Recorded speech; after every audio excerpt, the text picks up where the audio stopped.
பொதுவா ஒரு ட்ரெண்டிங்ல என்ன போகுதுனாக்க, நம்ம என்னதான் தலைப்பை கொடுத்து சில பலன்கள் சொன்னா கூட, கமெண்ட்ல என்ன கேட்கறாங்கன்னா, சார் சார் எனக்கு லக்னாதிபதி திசை நடக்குது.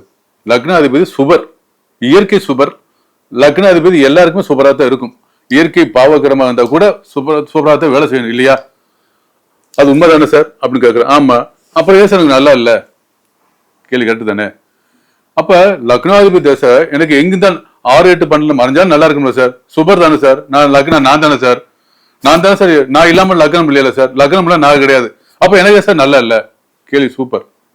அப்படி என்றால் லக்னாதிபதி இயற்கை சுபரோ இயற்கை பாவரோ எங்க வேணா இருக்கட்டும், அவருக்கு ஏன் நல்லது செய்யணும்னு பாத்தீங்கன்னா, நிச்சயமாக அந்த லக்னாதிபதிக்கு 5, 9 அவருக்கு செவ்வாய் சனி இருக்கக்கூடாது.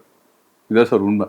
லக்னாதிக்கு 5, 9 சார். அப்ப எனக்கு என்னோட லக்னத்துக்கு யோகாதிபதியும் சனி தான் சார். என்னோட லக்னத்துக்கு யோகாதிபதி செவ்வாய் சார். 5, 9 இருக்கலாமா? யாருடைய ஜாதகத்துல லக்னத்துக்கு 5, 9 அந்த லக்னத்துக்கு யோகாதிபதி செவ்வாய் இருந்தா மட்டும் நல்லா இருக்கும். அந்த லக்னத்துக்கு யோகாதிபதி சனியா இருந்தா மட்டும் நல்லா இருக்கும். மத்த யாருக்கும் சிறப்பா இருக்க வாய்ப்பே இல்லை.